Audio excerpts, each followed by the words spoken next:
Hello, hello. Welcome to the vlog. I'm so glad you guys are here. I'm trying to upload at least once a week. For those of you who are new, my name is Cassie and I am a wife and a mom. I have cerebral palsy and I'm pregnant with our second baby girl. So for this week's video, I wanted to kind of go through and tell you guys the differences between pregnancy number 1 and pregnancy number 2. I'm about halfway through the pregnancy, so I'm starting to see some of the differences and things like that. So I am 18 weeks and like 3 days. I'll be 20 weeks on February 1st, and we'll get to do the big ultrasound to check anatomy and everything like that. So we're really excited about that. So some of the biggest differences which have had an effect on how the pregnancy has been is my first pregnancy, I was working full time. I didn't have another child, which made it a lot different. I was pregnant during different times of the year, so that made it different as well. I think the thing that made the biggest difference was the working full time, and now this baby, I have a toddler as well. So this pregnancy, I'm not working full time. So I feel like I'm tired, but in different ways. I'm tired because I'm chasing around a 3-year-old as much as I can, whereas before I was just tired because I was working. My first pregnancy, I had high blood pressure the whole time. This pregnancy, it's been pretty normal. Again, we're only halfway through, so it could go up as we go. But I think one of the biggest difference was because I'm not working, I'm not moving around as much, and I'm not under as much stress. And so I feel like that keeps my blood pressure lower. I'm definitely showing sooner this pregnancy. I am using my walker a lot sooner this pregnancy. When I became pregnant with Janie, the doctor said, you know, the first 3 months you're pretty well protected because the baby is so small, but then you'll want to start being careful. But I probably didn't start using my walker around the house till I was about like 6-ish months.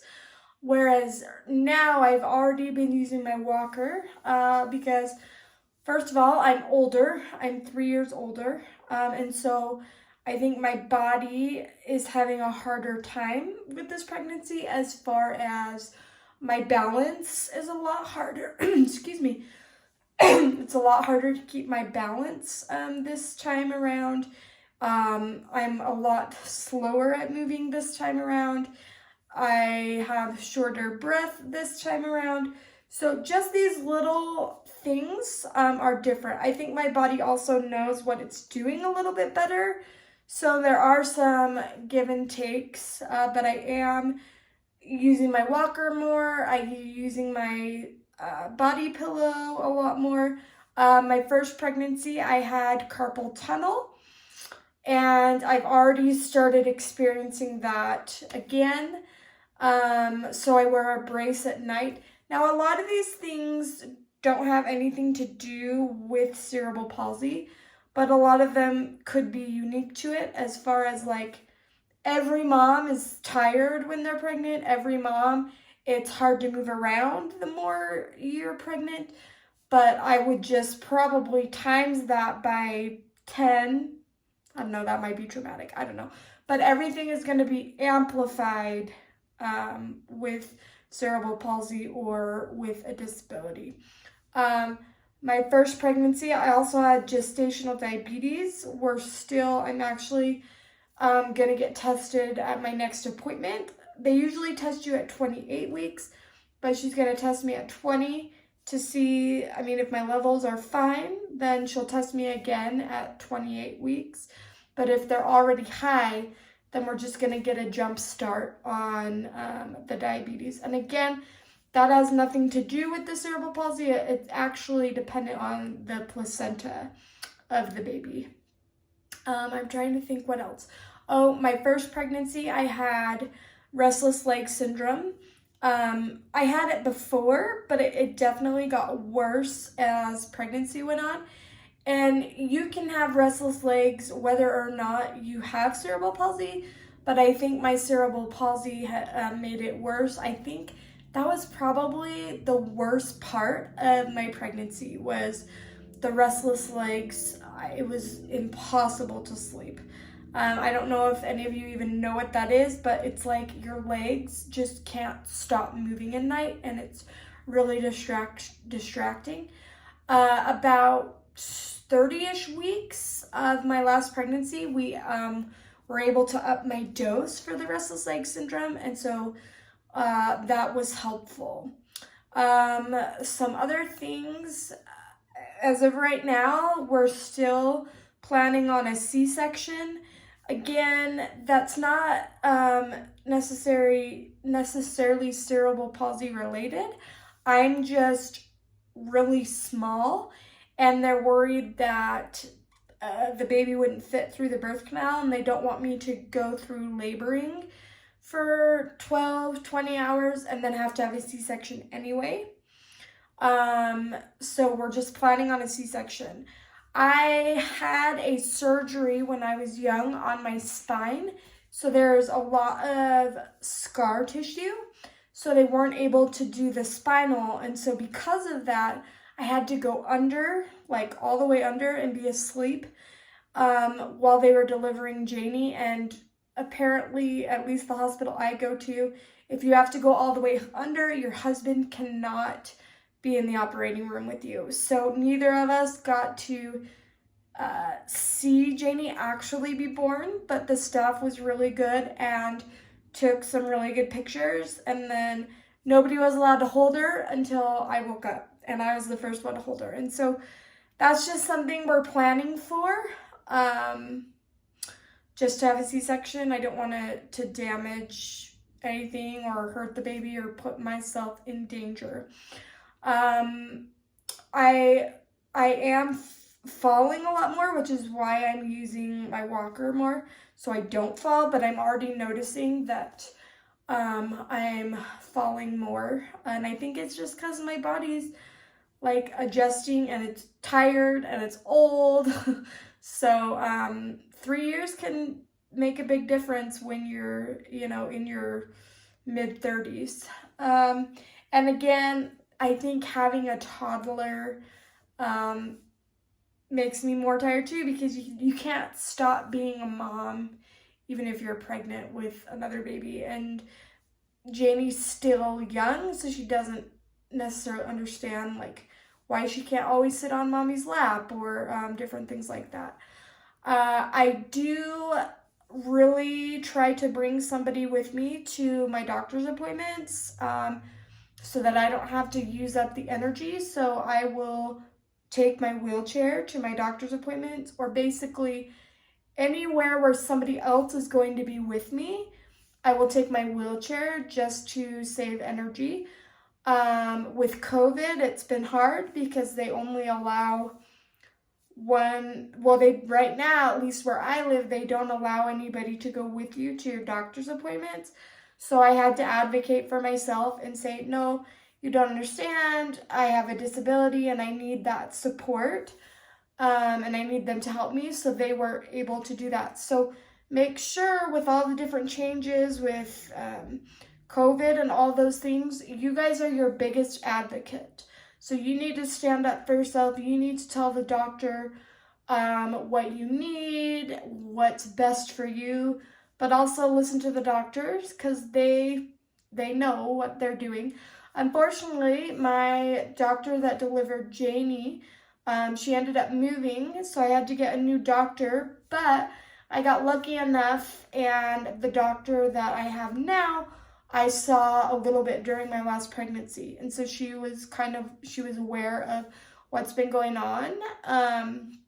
This pregnancy, the doctor has been a lot understanding of the stress of having 2 miscarriages between pregnancies and taking a long time to get pregnant. And so she has actually allowed me to come every 2 weeks, just to calm my nerves. It's a lot of work. It's kind of annoying. It's obviously gonna cost us more, but for my well-being of not going crazy and worrying about the baby so much, I get to go every 2 weeks, where my first pregnancy, it was typical, every 4 weeks or so.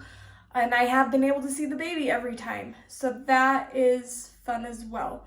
A couple of things that perhaps are still coming, like I said, is whether or not I have gestational diabetes.